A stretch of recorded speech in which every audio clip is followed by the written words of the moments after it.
ராணா குருவிக்கு 2-3 நாளா பயங்கரமா காய்ச்சல் அடிச்சுக்கிட்டு இருந்தது.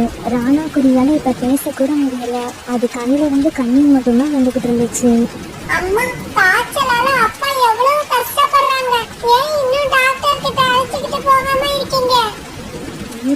நம்ம காட்டுல டாக்டர் கிடையாது. நான் எங்க அப்பாவை கல்யாணம் பண்ணிக்கிட்டு இந்த காட்டுக்கு வந்ததுலேருந்து டாக்டர், ஹாஸ்பிட்டல்ஸ்க்கு இப்படி பறவைகளுக்கு தேவையான முக்கியமான எதையுமே பார்த்ததில்லை. அம்மா, ஆனா பாட்டி இருக்கிற சுந்தரவன காட்டுல ஹாஸ்பிடல், ஸ்கூல் இப்படி எல்லாமே இருக்கு. நாம அப்பாவை அங்க அழைச்சிட்டு போகலாமா? பியூட்டி, 2 நாளா மழை பெய்யறது உனக்கு தெரியாதா? இந்த மழையில உங்க அப்பாவை அழைச்சுக்கிட்டு போனா அவருடைய நிலைமை இன்னும் மோசமாயிடும். அம்மா, அப்படின்னா இருங்க. கால் அங்கிள் கிட்ட ஆட்டோ ரிக்ஷா இருக்கு. நான் போய் அவரை அழைச்சிட்டு வரேன். இல்ல பியூட்டி, வெளியில காத்தும் மழையுமா இருக்கு. அதனால நீ வீட்லயே இரு. நான் போய் காலவீனர் ஆட்டோ ரிக்ஷாவை எடுத்துட்டு வரேன். அம்மா, நீங்க அப்பா பக்கத்துல இருந்து அவங்கள பாத்துக்கோங்க. நான் போய் ஆட்டோ ரிக்ஷாவை கூப்பிட்டு உடனே வரேன். இப்படி சொன்ன பியூட்டி பிறகு வீட்டை விட்டு வெளியே பரம்பிக்கோச்சு. கால் அங்கிள், சீக்கிரமா கதவை திறங்க. ஒரு முக்கியமான விஷயம். யாரு இந்த சமயத்துல வந்து தொல்லை பண்றது? மழை பெய்யுற சமயத்துல கூட நிம்மதியா படுத்து தூங்க முடியல. காலேஜி வாசல்ல போய் யார் வந்திருக்காங்கன்னு பாருங்க. கோரி, என் உடம்பு ரொம்ப களைச்சு போயிருக்கு. இவ்வளவு நேரம் ஆட்டோ ஓட்டிட்டு இப்பதான் வீட்டுக்குள்ள வந்தேன். என்னால எழுந்திருச்சு போக முடியாது. கோரிக்கா கதவை தந்துட்டு வெளியே வந்துச்சு. ஆமா, நீ எதுக்காக இந்த நேரத்துல வந்து தொல்லை பண்ற? கோரி ஆண்டி, எங்க அப்பாவுக்கு உடம்பு சரியில்லை. அவங்கள சுந்தரவன காட்டுக்கு அழைச்சிட்டு போய் டாக்டர் கிட்ட காட்டணும். காலங்கில ஆட்டோ ரிக்ஷா எடுத்துக்கிட்டு சீக்கிரமா வர சொல்லுங்க. என்னது, சுந்தரவன காட்டுக்கு போகணுமா? காலங்கள் நாள் பூரா ஆட்டோ ஓட்டிட்டு வந்து இப்பதான் படுத்து தூங்குறாரு. யாரு வந்து எழுப்பினாலும் எந்திரிக்க மாட்டாரு. அதனால என்னோட தூக்கத்தை கெடுக்காம இங்க இருந்து கிளம்பு. இப்படி சொல்லிட்டு கோரிக்கா வீட்டுக்குள்ள போய் கதவை சாத்திக்கிச்சு. பிறகு என்ன செய்யுதுன்னு தெரியாத பியூட்டி தன்னோட வீட்டுக்கு திரும்பி வந்துடுச்சு. பியூட்டி தன்னோட வீட்டுக்கு திரும்பி வந்து கோரிக்காகவும் காலுக்காகவும் நடந்துகிட்ட விதத்தை பத்தி சொன்னோடனே அதை நினைச்சு எல்லாரும் ரொம்ப வருத்தப்பட்டாங்க. அம்மா, நீங்க படுத்து தூங்குங்க. காலையில கண்டிப்பா மழை விட்ட உடனே நாம அப்பாவை தூக்கிக்கிட்டு ஹாஸ்பிடல் போகலாம். இப்படி பேசிக்கிட்ட எல்லாரும் பிறகு அப்படியே படுத்து தூங்க ஆரம்பிச்சாங்க. மறுநாள் பொழுது விடிஞ்சிச்சு. வீட்டு காலையில கனி வச்சாக்க சோனா குருவி அழுதுகிட்டு உட்கார்ந்து வந்தது. ஏன்னா அந்த சமயத்துல ராணா குருவி இந்த உலகத்தை விட்டே போயிருந்தது. கொஞ்ச நேரத்துல இந்த விஷயத்த பத்தி கேள்விப்பட்ட எல்லாம் பறவை இப்ப சோனா குருவியோட வீட்டுக்கு வந்தாங்க. சோனாவுக்கு இது ரொம்ப சோகமான விஷயம். நம்ம காட்டுல மட்டும் ஒரு ஹாஸ்பிடல் இருந்திருந்தா ராணா குருவிக்கு இந்த முடிவு வந்திருக்காது. ராணா குருவிக்கு வந்த முடிவு மாதிரி இன்னும் நம்ம காட்டுல எத்தனை பறவைகள் இறக்க போறாங்கன்னு தெரியல. அதை நினைச்சாலே பயமா இருக்கு.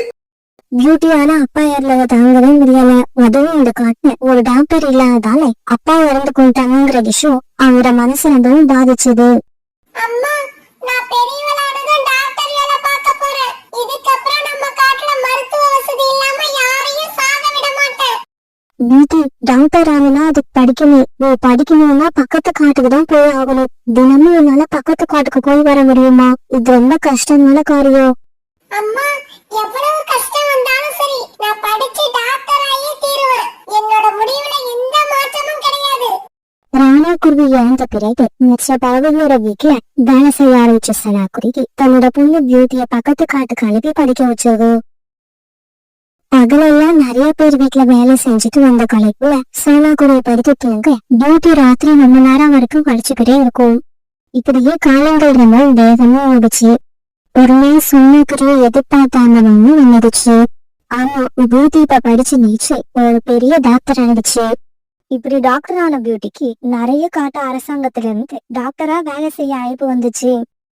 ஆனா பியூட்டி எல்லா அழைப்பையும் நிராகரிச்சிருச்சு. இப்படி எல்லா அழைப்பையும் நிராகரிச்ச பியூட்டி அவனோட காட்டுல சின்னதா ஒரு கிளினிக் திறந்துருச்சு. சாகரண்ணா, எனக்கு 1 கிலோ மிட்டாய் கொடுங்க. இன்னைக்கு நான் ரொம்ப சந்தோஷமா இருக்கேன். உண்மையிலேயே இன்னைக்கு நீ ரொம்ப சந்தோஷமா தான் இருக்க. அப்படி என்ன சந்தோஷமான விஷயம் நடந்துருச்சு உன்னோட வாழ்க்கையில?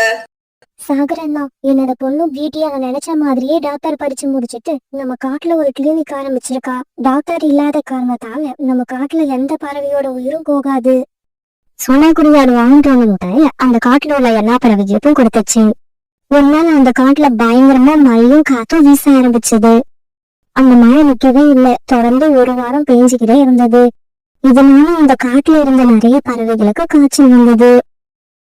இவங்களுக்கு எல்லாம் காய்ச்சல் வந்த மாதிரி கோரிக்காகத்தோட கணவர் காலுக்காகத்துக்கும் காய்ச்சல் வந்துருச்சு.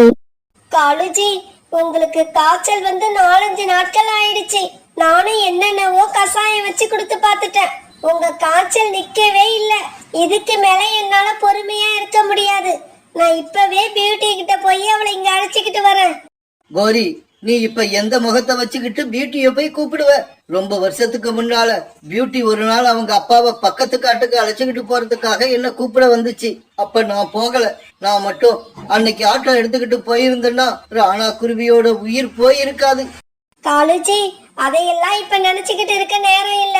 நாம செஞ்சது தவறுதான். இருந்தாலும் அதுக்கெல்லாம் மன்னிப்பு கேட்டுக்கிட்டு பியூட்டியை எப்படியாவது இங்க அழைச்சிக்கிட்டு வருவேன். இப்படி சொன்ன கோரிக்காங்கும் பிறகு பியூட்டியோட வீட்டை நோக்கி பறந்து போச்சு. சோனா, சோனா, பியூட்டி, பியூட்டி, தயவு செய்து யாராவது வந்து கதவை திறங்க. கோரி ஆண்டி, என்ன விஷயம்? எதுக்காக இப்ப வந்திருக்கீங்க?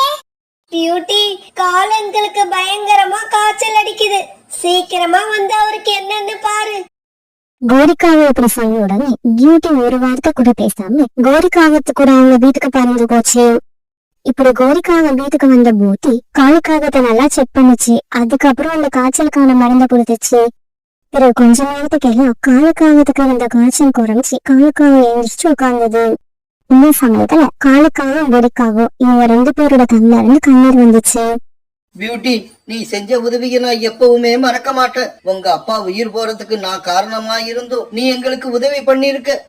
காலங்கள், உங்களுக்கு அந்த நாள் ஞாபகம் இருக்கா? இதே மாதிரி அன்னைக்கும் மழை பெஞ்சுக்கிட்டு தான் இருந்தது.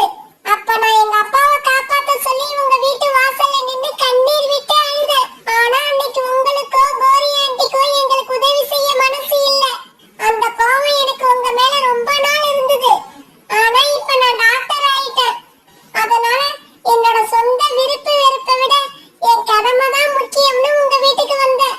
பியூட்டியோட பேச்சு கேட்ட காலுக்காகவும் கோரிக்காவும் அவமானத்துல தலையை கழிஞ்சுக்கிட்டாங்க. பிறகு கொஞ்ச வருஷங்களுக்கு அப்புறம் பியூட்டி அந்த காட்டுலயே ஒரு பெரிய ஹாஸ்பிட்டல் கட்டி அதுல வைத்தியம் பார்க்க ஆரம்பிச்சது. அந்த ஹாஸ்பிட்டலுக்கும் பக்கத்திலேயே குழந்தைகள் படிக்கிற ஒரு ஸ்கூலையும் திறந்துச்சு. பியூட்டியோட மனசுல சின்ன வயசுல டாக்டர் ஆகணும்னு பத்திக்கிட்ட நெருப்பு இப்ப எரிமலை மாதிரி வெடிச்சு வெளியே வர ஆரம்பிச்சது. இதே மாதிரி நீங்களும் உங்களோட மனசுல ஏதாவது ஒரு லட்சியத்தை அடையணும்னு உறுதி வச்சுக்கிட்டு அதை நோக்கி பயணத்தை ஆரம்பிச்சீங்கன்னா கண்டிப்பா என்னைக்காவது ஒரு நாள் உங்களுடைய இலக்கை அடைஞ்சே தீருவீங்க.